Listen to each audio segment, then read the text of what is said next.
علیکم ورحمۃ اللہ وبرکاتہ۔ محترم ناظرین کرام، پروگرام آن لائن سوال جواب کے سیشن میں ہم مفتی عبدالواحد قریشی صاحب کے ساتھ موجود ہیں۔ تو ناظرین چلتے ہیں اپنے سوالوں کی طرف۔ ہمارے پاس سب سے پہلا سوال ہے سنی خان کا۔ وہ پوچھتے ہیں مفتی صاحب عدت کا کیا حکم ہے؟ بسم اللہ الرحمن الرحیم، نحمدہ ونصلی ونسلم علی رسولہ الکریم، اما بعد۔ اللہ رب العزت نے قرآن کریم میں عدت کے احکام بیان فرمائے ہیں۔ جس عورت کا خاوند فوت ہو جائے، اس عورت کی عدت ہے 4 ماہ 10 دن 130 دن، اور جس عورت کو طلاق ہو جائے اس کی عدت ہے 3 مینسز یعنی 90 دن۔ تو اس سے آپ خود اندازہ لگا سکتے ہیں کہ عدتوں کے درمیان فرق کیا ہے۔ عدت کے احکام میں یہ چیز داخل ہے کہ یہ عورت ان دنوں میں گھر پر رہے، بغیر ضرورت اور حاجت کے گھر سے نہ نکلے۔ خاوند فوت ہو گیا ہے، پینشن پہ سائن کرنے ہیں، دن ہی میں جائے دن ہی واپس آئے، بیمار ہو گئی ہے ڈاکٹر کے پاس دن میں جائے دن میں واپس آئے۔ لوگ سمجھتے ہیں عدت کا معنی گرفتاری ہے، کسی کے ساتھ بول چال نہیں ہے، منہ چھپا کے گھر میں بیٹھ جائے۔ اس طرح شریعت میں کوئی معاملہ موجود نہیں ہے، بلکہ عدت کے معاملے میں لوگ پردے کے اندر عجیب عجیب باتیں کرتے ہیں۔ ان دنوں میں اس سے پردہ اس سے پردہ۔ عدت نہ پردے کو بڑھاتی ہے نہ عدت پردے کو گھٹاتی ہے۔ جتنی عدت سے پہلے پردے کی آیتیں ہیں، عدت کے بعد بھی ویسے ہیں۔ بہنوئی سے اور اسی طرح شوہر کے ماموں سے، شوہر کے بھانجے سے، شوہر کے چچا سے، شوہر کے باقی غیر محرم رشتہ داروں سے پہلے بھی پردہ تھا، اب بھی پردہ ہے۔ عدت کے دوران سسر سے پہلے بھی پردہ نہیں تھا، دوران عدت بھی نہیں ہے۔ اسی طرح بھائی سے، ماموں سے جو اپنے ہیں، بھانجے ہیں، بھتیجے ہیں، ان سے نہ عدت میں پردہ ہے نہ عدت سے پہلے پردہ ہے۔ یہ احکام عدت ہیں۔ ہاں، اس عورت کو چاہیے یہ وہاں بناؤ سگار نہ کرے، وہاں یہ عورت غسل بھی کر سکتی ہے، مناسب نایا کپڑا پہن کے خوشی کے اظہار نہ کرتی پھرے۔ خاوند فوت ہو گیا ہے تو اس کو سوگ ہے، اس کے لیے خاوند نے طلاق دے دی ہے تو غم کی عدت ہے کہ جس کے لیے میں بچھ گئی تھی آج اس نے بھی مجھے طلاق دے دی ہے، اس غم کی وجہ سے عدت ہے۔ تو یہ عدت کے احکام اس طرح خاتون گزارے۔ اسلام نے عدت کے احکام جو دیے ہیں وہ نہیں ہیں جو پہلے تھے۔ عدت میں عورت کو اچھوت سمجھ لیا جاتا تھا۔ اسلام سے پہلے اللہ پاک نے یہ حکم اٹھایا ہے، رب العزت نے یہ دن ایسے ہی رکھے ہیں کہ اس کے اندر آپ یہ تمام معاملے گھر کے کر سکتی ہے عورت۔ اور اس میں ایک بات یہ بھی ذہن میں رکھیں، کسی خاتون کو طلاق ہو گئی، وہ بالکل حاملہ تھی، امید سے تھی، پریگننٹ تھی، پریگننسی کے دوران اس کو ڈیورس ہو گئی ہے، اب اس عورت کی عدت ڈیلیوری ہے، وضع حمل ہے، بچی کی پیدائش ہے۔ جب بچی پیدا ہو جائے گا تو عدت ختم ہو جائے گی۔ وہ 1 دن ہو یا 1 مہینہ ہو یا 10 8 جتنا مہینہ چلے گی، تو اس طرح عدت ہے۔ اس عورت کی عدت بڑھ جائے گی جس عورت کو حمل ظاہر ہو گیا دوران عدت۔ اور اگر ایک خاتون کا خاوند آج فوت ہوا اور کل بچہ پیدا ہو گیا، اس کی عدت ختم ہو گئی۔ تو یہ عدت کے احکام ہیں، اس کو سمجھ کے معاملہ چلایا کریں۔ رحمت حسین پوچھتے ہیں میت کو دفنانے سے پہلے میت کے پاس بیٹھ کر قرآن پڑھنا جائز ہے؟ میت کے قریب قرآن کریم پڑھ سکتے ہیں۔ علماء نے اس کے آداب لکھے ہیں۔ کوئی بندہ فوت ہو جائے، جب تک اسے غسل نہ دے دیا جائے تو قرآن کریم مصحف اٹھا کے اس کے قریب نہیں پڑھ سکتے، ہاں زبانی پڑھ سکتے ہیں۔ اور اگر اس بندے کا غسل اور کفن بھی ہو گیا ہے، پھر آپ اس کے قریب بیٹھ کے مصحف اٹھا کے بھی پڑھنا چاہیں تو بھی پڑھ سکتے ہیں۔ لہٰذا میت کے لیے پڑھنا چاہیے۔ آج کل لوگ میت کے لیے قرآن 3 دن کی شرط لگا کر بعد میں پڑھتے ہیں، 2 دن 1 دن کے بعد۔ جی نہیں، جو بندہ گرفتار ہو اس کی رہائی کے لیے فوراً کام کرنا چاہیے۔ اسی طرح میرے بھائیوں، میری بہنوں، اگر غور سے میری بات سمجھو تو آپ کو سمجھ آئے گی۔ جیسے بندہ فوت ہوا، عالم برزخ، عالم قبر کے حالات شروع ہو گئے ہیں۔ ان کانت صالحتن، صحیح بخاری میں حضور پاک علیہ السلام کا فرمان ہے بندہ نیک ہوتا ہے ابھی قبر میں نہیں گیا، قالت قدمونی، کہہ رہا ہوتا ہے مجھے جلدی لے جاؤ کیونکہ آگے جنت ہوتی ہے، اس کو نظر آ رہی ہوتی ہے۔ وَإِن كَانَتْ غَيْرُ صَالِحَةٍ وَإِن كَانَتْ غَيْرَ صَالِحَةٍ، اگر وہ بالکل وہ ہے گناہ گار ہے، قالت یا ویلہا اَيْنَ تَذْهَبُونَ بِهَا، وہ رونا شروع کرتے ہوئے میری بربادی، مجھے کہاں لے کر جا رہے ہو، مجھے یہاں نہ لے جاؤ، وہ معافی مانگ رہا ہوتا ہے۔ حضرت امام بخاری نے صحیح بخاری جلد اول کتاب الجنائز میں یہاں پر یہ بات کا عنوان لکھا ہے، کلام المیتی وہو علی الجنازہ، کہ اللہ کے رسول نے فرمایا میت بولتا ہے اگرچہ وہ ابھی چارپائی پہ ہے، لیکن انسان اس کی آواز نہیں سنتا۔ انسان کے علاوہ، جنات کے علاوہ ہر بات، یعنی اس کی آوازیں، یہ تسمع البہائم مسلم میں موجود ہے، جانوروں تک اس کی آوازیں سنی جاتی ہیں۔ وَلَوْ سَمِعَ الْإِنسَانُ لَصَعِقَ، انسان سن لے تو وہ بے ہوش ہو جائے۔ اسی لیے میت کے احکام ہیں، تو آپ یہ بات ذہن میں رکھیں، اس کے لیے باقاعدہ پڑھیں، جتنا ہو سکے کسی کی وفات کی خبر ملے فوراً ایصال ثواب شروع کر دیں، اسی وقت پڑھنا شروع کر دیں، یا آپ کے پاس ڈیٹا موجود ہے پڑھا ہوا، سیونگ آپ کے پاس ہے، آپ پڑھے ہوئے میں سے اس کو حصے میں اس کو حصہ دار بنا لیں کہ اللہ میرے پڑھے ہوئے میں ایک قرآن کریم ہے، اتنے پیسے، اتنے جو ہے نا کیا کہتے ہیں وہ ہے درود شریف ہے، یا اتنا کلمہ طیبہ ہے، میں اس کو ہدیہ کر رہا ہوں، بالکل ایصال ثواب کرنا چاہیے۔ محمد سلیمان بھائی پوچھتے ہیں عملیات کا کام سیکھنا کیسا ہے؟ بیٹا عملیات کا کام سیکھنا بایمانہ تو جائز ہے کہ میں مسلمان کی تکلیف کو دور کروں گا، اس طرح کی عملیات کا کام بالکل ٹھیک ہے، لیکن عملیات دین کے اندر، شریعت کے اندر، مذہب کے اندر، ایمان کے اندر، حدود کے اندر، اور جو ہے نا ان معاملات کے اندر اندر رہ کر یہ نہ ہو کالا علم سیکھا جائے، غلط باتیں سیکھی جائیں، بری باتیں سیکھی جائیں، اور اس جادو تعویذ کرنے کے لیے سیکھا جائے، ماں بین الزوجین توڑ پیدا کیا جائے، خاوند بیوی کے درمیان، ماں بیٹے کے درمیان، بیٹے بیٹے کے درمیان، بیٹی بیٹی کے درمیان، بہن بھائی کے درمیان، اولاد والدین کے درمیان، شاگرد اساتذہ کے درمیان، دو حقیقی اور مخلص دوستوں کے درمیان، یہ غلط ہے، اس پر لعنت ہے، اس پر اللہ کا عذاب ہے، اللہ کی گرفت ہے، اللہ کی پکڑ ہے، ایسے عملیات سے اللہ بچائے۔ آپ عملیات سیکھیں، آج کل فیسز آ گئی ہیں جی 3 لاکھ روپے پہ آپ کا علاج کروں گا، میں نے کہا علاج اپنی جیب میں رکھ، ہمیں نہیں چاہیے اس طرح کے علاج، آپ نے کرنا ہے تو آپ سیدھے طریقے سے کریں اور معاملات کو سامنے رکھ کے آخرت کے اپنے اجر کو سامنے رکھ کے کریں۔ کوئی فیس ہوتی ہے کوئی چھوٹی موٹی، چلو جیسے کوئی حساب کتاب چل رہا ہے، اگر آپ کو ضرورت ہے تو وہ لیں، اور اتنی ہائی فیسز کر کے آپ نے اس کو اپنا بزنس بنا لیا ہے، آپ شاپ کیپر بن گئے ہیں، لوگوں کی جیبوں پر آپ کی نظر آ گئی ہے، ایسے عملیات سے اللہ پاک محفوظ فرمائے۔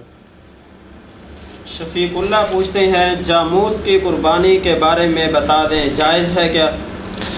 بھائی شفیق اللہ، جاموس کا معنی ہوتا ہے بھینس، اور بھینس کی قربانی کے متعلق ایک بات ذہن میں رکھیں، بھینس رسول اللہ صلی اللہ علیہ وسلم کے دور میں دریافت نہیں ہوئی، بعد میں جا کر دریافت ہوئی ہے، اس پر امت کا اجماع ہے کہ بھینس کیا ہے۔ کہا گیا ہے کہ بھینس کی 4 ٹانگیں، گائے کی 4 ٹانگیں، بھینس کے 2 سینگ، گائے کے 2 سینگ، بھینس کے 4 تھن، گائے کے 4 تھن، بھینس کا 1 دم، گائے کا 1 دم، بھینس بھی دودھ دیتی، گائے بھی دودھ دیتی، ما بین المشترکات نکالا، متفقات نکالا، مماثلت نکالی، جن جن چیزوں میں ان میں ایک چیز موجود تھی، جسٹ کلر کا فرق تھا، اور اس معاملے میں ایک چھوٹی سی جنس کا فرق ہے، ورنہ تقریباً ہے ہی ایک چیز، تو اس پر امت کا اجماع ہو گیا۔ وَأَجْمَعُوا عَلَىٰ أَنَّ حُكْمَ الْجَوَامِيسِ حُكْمُ الْبَقَرِ، یہ امام منذر رحمہ اللہ نے کتاب الاجماع میں نقل فرمایا ہے کہ امت مسلمہ کے ماہرین شریعت کا اس بات پہ اتفاق ہے کہ جو حکم بھینس کا ہے وہی حکم گائے کا ہے، جو حکم گائے کا ہے وہی حکم بھینس کا ہے۔ قربانی گائے کی زیادہ سے زیادہ 7 افراد، قربانی بھینس کی زیادہ سے زیادہ 7 افراد، ورنہ ایک بندہ بھی اپنی طرف سے 7 حصہ لینا چاہے لے سکتا ہے۔ بھینس کا دودھ بھی امت حلال مانتی ہے، اس کے دودھ کی بنی ہوئی دہی بھی حلال مانتی ہے، اس کے دودھ سے بنا ہوا مکھن بھی حلال مانتی ہے، لسی بھی حلال مانتی ہے، دیسی گھی بھی حلال مانتی ہے، اور بھینس کے گوشت کو بھی حلال مانتی ہے۔ تو قربانی میں بھی وہی حکم ہے، جو گائے کی زکوٰۃ ہے وہ بھینس کی زکوٰۃ ہے، کیونکہ گائے کو قرآن کریم نے حلال کہا ہے۔ قرآن کریم سورۃ البقرہ سورۃ نمبر 2 پہلا پارہ، اللہ رب العزت فرماتے ہیں ان تذبحوا بقرہ، رب نے گائے کو حلال کر کے ذبح کی بات کا حکم ارشاد فرمایا ہے تو وہی حکم بھینس کا ہے. جو گائے حلال ہے وہی بھینس حلال ہے. ڈفرینٹ اور فرق جو ہے وہ صرف کلر کا ہے. کلر کے فرق سے، رنگ کے فرق سے حکم نہیں بدل جایا کرتے. آصف انصری پوچھتے ہیں ایک وقت میں 2 نماز پڑھی جا سکتی ہے کیا؟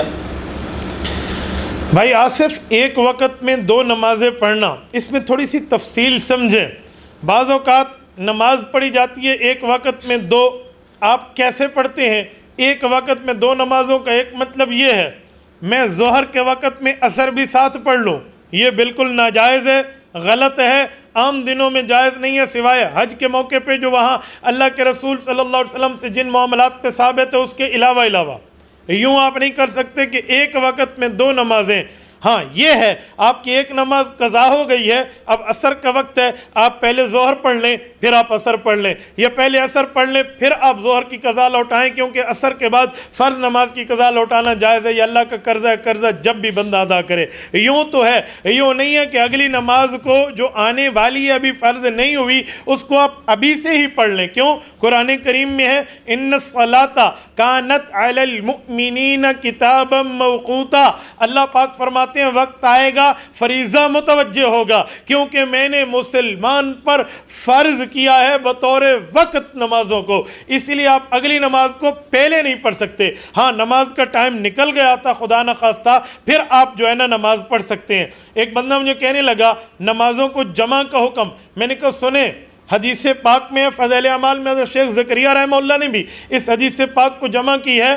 من جمع صلاتین بغیر عذر فقد اتا بابا من ابواب الکبائر، کہ جس بندے نے بغیر کسی وجہ کے یعنی قضا نہیں ہوئی تھی اس نے 2 نمازوں کو ایک وقت میں اکٹھا پڑھ لیا، یہ کبیرہ گناہوں کے دروازوں میں ایک دروازے پر آ گیا. ایک شخص مجھے کہنے لگا حضور پاک علیہ الصلوۃ والسلام سے بھی تو جمع بین الصلاتین ثابت ہے. میں نے کہا میرے بھائی آدھا سچ نہ بولیں، پورا سچ بولیں. جو وہاں ثابت ہے وہ صحابہ کرام نے حضور کے پیچھے پڑھی ہیں. وہ کیا نمازیں تھی، کیفیت کیا تھی، معاملہ کیا تھا؟ وہ جمع حقیقی تھی یا جمع سوری تھی؟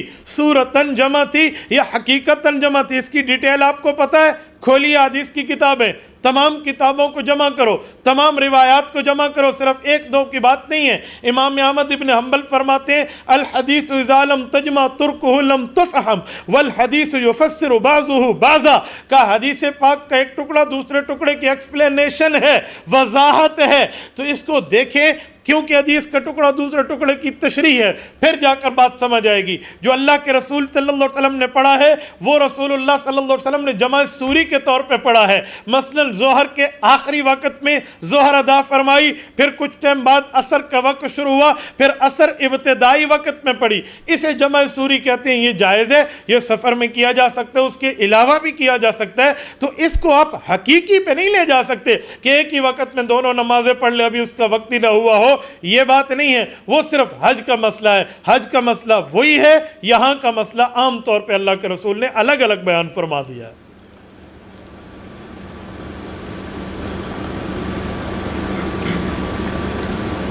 حافظ انس پوچھتے ہیں قبرستان میں 4 دیواری لگانا کیسا ہے؟ حافظ صاحب قبرستان میں 4 دیواری لگانا جائز ہے. یعنی آپ نے جہاں تک زمین آپ کے حضرات نے وقف کی ہوئی تھی اس سے آگے والے وقف نہیں کر رہے، ان کی اپنی زمین ہے، آپ باڑ لگا لیں، آپ 4 دیواری لگا لیں، اس قبرستان کو آپ باڑ لگا کے محفوظ کر کے بند کر دیں، اس کی کوئی نہیں مسئلہ. ساتھ والوں نے زمین دینی ہے تو بڑھاتے چلے جائیں، نہیں دینی تو بس ختم کر دیں. تو 4 دیواری لگانا جائز ہے. راز محمد پوچھتے ہیں سوال، آج کل کے حساب سے شرعاً حق مہر کتنا ہوگا؟ حدیث پاک میں ہے، معجم الصغیر طبرانی میں موجود ہے اور بیہقی کے اندر بھی موجود ہے. حضرت جابر رضی اللہ تعالیٰ عنہ رسول اللہ صلی اللہ علیہ وسلم کی بات ارشاد فرماتے ہیں لا مہر لاقل من 10 دراہم، کہ 10 درہم سے کم میں حق مہر نہیں ہے. 2 تولے 7.5 ماشے کے 10 درہم رسول اللہ صلی اللہ علیہ وسلم کے دور والے بنتے ہیں. تو میرے دوستو آج کے دور میں اس چاندی کی، کیونکہ درہم ہوتا چاندی کا ہے، دینار سونے کا ہوتا تھا، تو اس کی قیمت کا حساب لگائیں تو کم از کم 5,000 روپے بنتے ہیں. 5,000 روپے کم از کم حق مہر ہے. اس سے کم پہ حق مہر ادا نہیں ہوگا تو کم از کم یہ. اس سے زیادہ آپ جتنا رکھنا چاہیں وہ آپ اپنی ہستی کو دیکھ کر، ہستی کے ساتھ ہی مستی ہوتی ہے نا، خرچے ہوں گے تو چرچے ہوں گے، پھر آپ اس کے حساب سے آپ رکھ سکتے ہیں. عمران کلر پوچھتے ہیں کیا قربانی اور عقیقہ ایک ساتھ یعنی ایک ہی جانور سے کر سکتے ہیں؟ جی بھائی عمران، قربانی اور عقیقہ ایک ہی جانور میں جمع ہو سکتے ہیں، اس پر کوئی دوسری بات نہیں ہے۔ عقیقے کے لیے علیحدہ جانور ہو یہ بھی ثابت ہے، اور عقیقے کے لیے آپ اکٹھا جانور لے لیں، یعنی قربانی کا ایک حصہ 2 حصے عقیقے کے 3 حصے یوں کر لیں تو بھی جائز ہے۔ اس کی کئی دلیلیں ہیں۔ نمبر 1 دلیل یہ ہے کہ احراق دم اللہ کے رسول نے عقیقے کے لیے فرمایا، احراق دم اللہ کے رسول صلی اللہ علیہ وسلم نے جانور کی قربانی کے لیے فرمایا، تو دونوں میں چیز مشترک ہو گئی، دونوں ایک جانور میں آ سکتے ہیں۔ نمبر 2 رسول اللہ صلی اللہ علیہ وسلم نے نسک کا لفظ عقیقے کے لیے فرمایا اور نسک کا لفظ جو ہے وہ قربانی کے لیے فرمایا، تو دونوں کو ایک میں آپ اکٹھا کر سکتے ہیں، یہ جائز ہے۔ علیحدہ علیحدہ کریں یعنی وہ بکری میں کریں اور یہ بڑے جانور میں کی قربانی علیحدہ ہو تو بھی افضل ہے، لیکن اگر آپ اکٹھا کرنا چاہیں تب بھی گنجائش ہے۔ چلیں حمزہ ثاقب پوچھتے ہیں بغیر امامہ کے نماز پڑھانا کیسا ہے؟ حمزہ بھائی، بغیر امامہ کے نماز پڑھانا جائز ہے، کوئی نہیں مسئلہ، کیونکہ امامہ پگڑی یہ سنت صلاۃ نہیں ہے، یہ سنت لباس ہے۔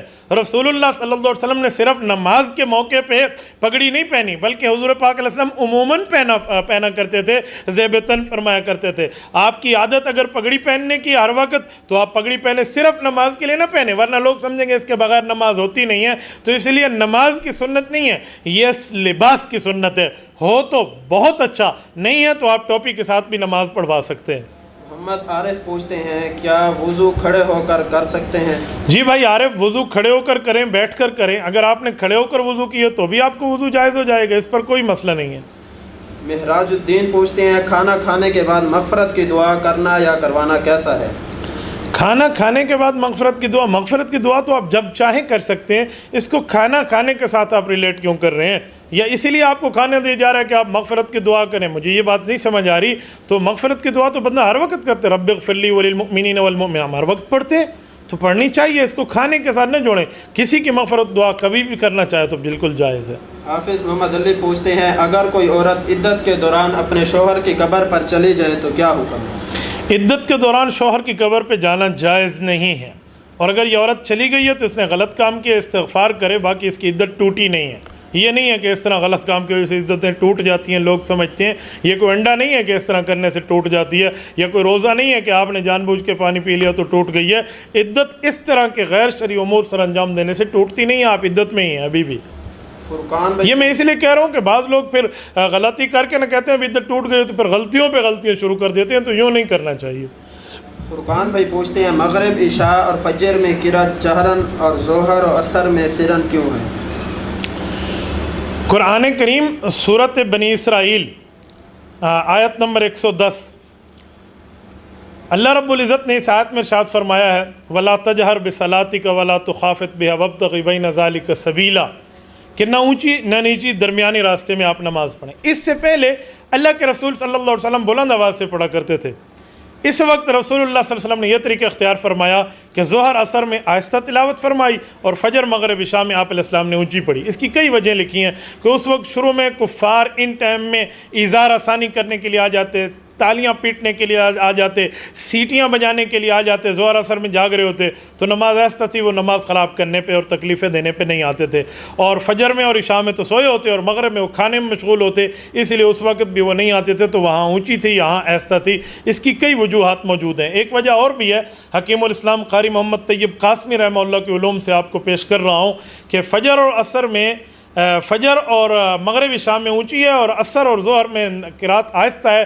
فرمایا سورج اور چاند کی وجہ ہے، سورج اللہ کے جلال کا اظہار کر رہا ہے اور چاند اللہ کے جمال کا اظہار کر رہا ہے، تو جب سورج جلال ہے نا، بڑا جلال میں ہو تو چھوٹے چھپ ہو جاتے ہیں، اس لیے امام کو آہستہ پڑھنے کا حکم ہے، اور چاند جو ہے وہ اللہ کے جمال کا اثر ہے، اگر بڑا خاموش ہو تو چھوٹے بولتے ہیں۔ کئی وجوہات اس کی بنیاد پہ دی گئی ہیں۔